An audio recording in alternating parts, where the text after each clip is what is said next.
War isn't just a series of dates and names on a timeline. It's a complex tapestry of brilliant strategy, unimaginable brutality, and heartbreaking moral choices. How do you win a war across the largest ocean on Earth? What does it take to invade a continent? And what happens when the principles you're fighting for abroad are compromised at home? Today, we're diving into the heart of World War II. From the turning point battles in the Pacific to the largest invasion in human history on the beaches of Normandy. We'll also confront the war's darkest atrocities and a profound failure of American justice that still echoes today. If you're ready to navigate the front lines of history, reinforce our channel by hitting that like button and subscribe for your weekly intelligence briefing.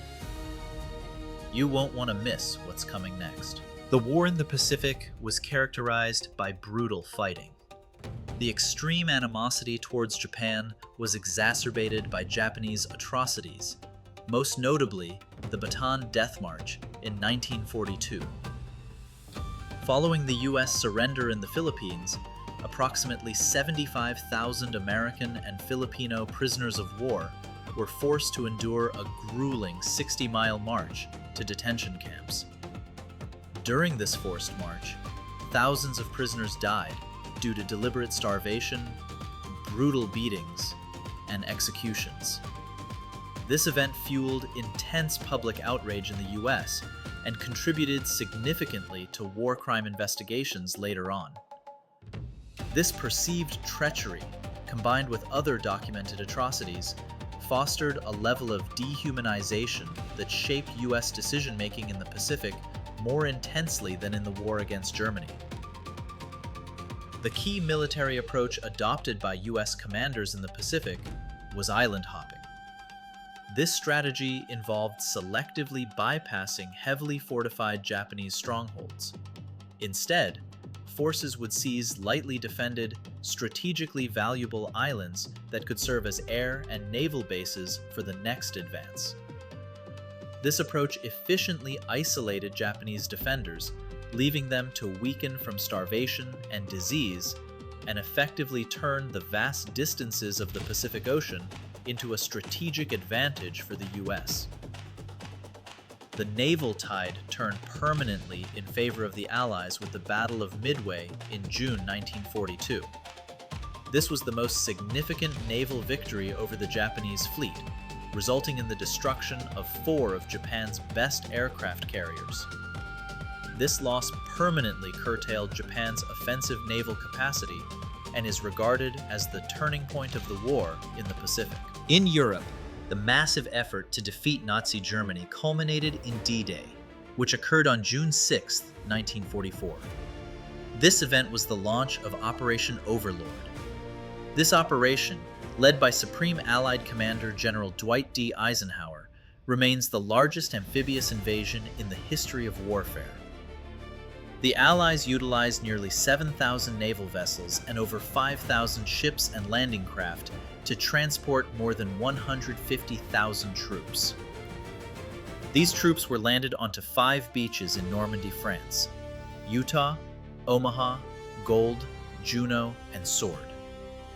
The landings secured a crucial foothold on the European continent, initiating the long campaign that would ultimately lead to the liberation of Nazi-occupied Europe and the defeat of Germany in May 1945. A major issue of the war was the Holocaust, the attempted physical extermination of the Jewish people by the Nazis. This horrific campaign resulted in the murder of between 5 and 6 million Jews. The historical record indicates that while most Americans were sympathetic to the plight of European Jews, this rarely translated into substantial policy changes that could have facilitated mass rescue efforts. The U.S. government's response was shaped by deep-seated issues: the lingering economic devastation of the Great Depression, restrictive immigration laws, and widespread domestic anti-Semitism. For example, the 1938 Evian Conference, organized by FDR to address the refugee crisis, failed because no nation, including the US, was willing to accept a large number of Jewish refugees. Ultimately, the US and other allied nations explicitly prioritized military victory over humanitarian considerations, concluding that only a decisive defeat of Hitler could end the slaughter. Another profound domestic injustice resulted from the panic following Pearl Harbor, the internment of Japanese Americans. Driven by fear about national security and widespread anti-Japanese sentiment, President Roosevelt issued Executive Order 9066 in February 1942. This order authorized military commanders to designate military areas from which any or all persons could be excluded. The consequence was the forced removal and incarceration of roughly 120,000 Japanese Americans into inland relocation centers. 2/3 of those incarcerated were U.S. citizens. This action, taken under the guise of wartime security, remains a stark example of a constitutional violation during a time of a significant event. Years later, Congress formally acknowledged the injustice with Public Law 100-383 in 1988. This law included an official apology and provided a partial restitution payment of $20,000 to each survivor. The fighting of World War II was a story of sharp contrasts. The strategic brilliance of island hopping in D-Day stood alongside the unconscionable brutality of the Bataan Death March and the Holocaust. It was a global struggle for freedom that was tragically contradicted by the constitutional failure of Japanese American internment.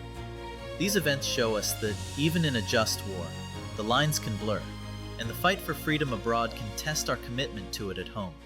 Next time, we'll meet the heroes of the war, whose patriotism and bravery shone through even the darkest times. Subscribe so you don't miss it. And now for our question for the comments. Which of the events discussed today, from military strategies to atrocities, do you think has had the longest lasting impact on the world? Let us know your thoughts below. Thanks for watching. Until next time, stay curious.